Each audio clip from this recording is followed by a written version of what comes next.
Hello everyone and welcome to another 1.17 building tutorial. As I'm sure you know, the Axolotl is a brand new mob, and today we're going to be building a tank for you to put in your house. These stats right here are absolutely disgusting, so if you can help out at the end of the video, if I've earned your subscription, consider subscribing.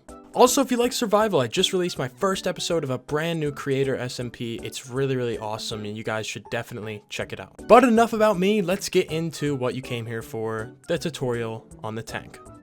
So first things first, here is all the materials that you will need to complete this build, and you also have to find an area of your house that has a corner in it, as this fits into a corner. And once you got those things, let's do it. So to start off, here is the tank, a quick look at it, and I'm using the BSL shaders because you can see into the water so clearly with these shaders. But here's our super cute little axolotl friends. I really like this mob, and this is what the tank looks like, and it's pretty compact and it'll fit into the corner of your house super well. So without further ado, guys, let's get into the build.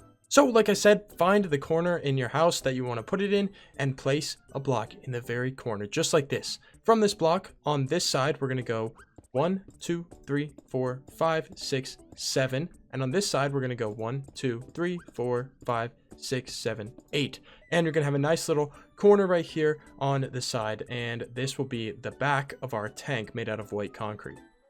Next, what we're going to do is bring this up 2 more blocks like this. And then what you're going to do, as you don't really need this bottom layer, you can take out this bottom layer. It was more just to map it out. So you can take out this bottom one and replace it all the way up here as a third layer. So you're going to take this 7 by 8 that we made right here, and you're going to make it 3 tall, just like this, 1 off the ground. And the reason we're doing this first is so that you make sure it fits into your wall perfectly. So with our back wall in, we are good to put in the rest of the build. So you're going to come to this corner and put 1, 2, 3, 4 logs, and then you're going to leave a gap here of 1, 2, and then put 1, 2, 3, 4 once again. You're then going to come to the other side and do the same thing. So 1, 2, 3, 4, just like this.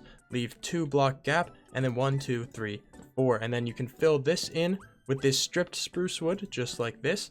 And then connect them. So it's going to be 1, 2, 3, 4, 5. And then 1, 2, 3, 4, 5 again. And they're going to connect in the corner just like this. And now we have the outline of our tank. So next, guys, we want to put our sand in. So just go and lay down sand at the bottom of your tank, just like this. Too wide, make sure it's too wide, and it should look something like this when you're finished with it. Next, we're going to pop in the glass. So it's going to be too tall off of this wood, so make sure you just go around and place 2 layers. Make sure you have this corner block in as well, and go all the way around, and make sure it is full glass blocks, not glass panes, or else you're going to have problems with the water leaking out. Trust me, I've had a lot of issues while testing this. And as I made a mistake. These only have to be 3 tall. I'm sure you noticed that when you had the material list and you didn't have enough logs, but they only need to be 3. And then you're going to take your quartz stairs and go all the way around like this. Now, this can obviously change based on what your house is. If you have more of a medieval or not so modern style house, you can change the stairs out for something else. But there you go. Put your stairs around just like that. Next, we're going to come down here. We're going to put trapdoors around this log right here, and then 1 on the end. And then the same thing over here on both sides of this, and then 1 right there. And the tank is really coming together. So now comes phase 2 of this build, and what the next part of this is, you're just going to come down here and do this. Fill it up with water. It's got to be filled up all the way with water, just like this, and do it on the next layer as well, all the way up.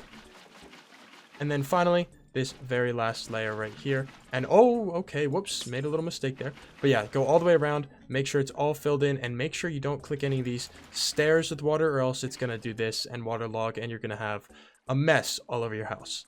But with the water filled in, we can now decorate the bottom. So grab some bone meal and toss some bone meal in down here. And you don't have to be too cautious with this because we are going to poke some out. So make sure it's not too thick. We want to be able to see the axolotls. Something like that should be fine. Just make sure it's not too much. Then you're also going to pop down some coral if you have coral. If you don't have much coral, if you don't have access to it, don't worry about it. It just spices up the tank a little bit more. So let's go back here and let's do 1 more right there. Okay. Finally, you can put some kelp in. Just a few pieces of kelp helps it look a little better. And definitely don't do too much of this tall grass or the kelp because you don't want to distract the viewing of the axolotls too much. Then you're going to take your sea lanterns, come all the way to this corner, and then go every other block just like this, and then switch it right over there, and every other block. Continuing, whoops, the kelp is growing all the way up, just like that, all the way to the end, and it should look something like this. And now it's time to cap it off. So in between each of these lanterns, go ahead and toss down a slab just like this, and then cover both of these with slabs. Now you don't have to do the slab in between the lanterns. In fact, that isn't included in the material list. Just if you want to make it look a little bit better, just go ahead and toss those in there. And boom, we've capped it off and the tank is almost done. And now it's time, guys, for you to go get your buckets ready and capture some axolotls. Hopefully you have a fun journey trying to find them and doing that. But once you have them, you can come here, and I would suggest going from the top and just going in and popping the buckets in and capping it back off. When you go to place them, make sure you press on a sea lantern so you don't waterlog something on accident. But once you got them in there, cap it off. And oh, we have one. Yeah, this guy escaped and he's trying to get in, but he just can't. And with that, guys, once the axolotls are in, the tank is complete. And maybe put a ladder on one of these sides so you can keep adding to your collection, and maybe one of you will find the rare blue axolotl and put it in this tank. Let me know if you do. Also, guys, if you enjoyed the tutorial and you built this in your world, please send me a screenshot over on my Instagram. The link is below, and I'll give you a nice shout out for building my build in your world. But thank you guys for watching so much. Make sure to go check out the SMP. It is so much fun. It is hilarious too. And I'll see you guys in the next video. Peace out.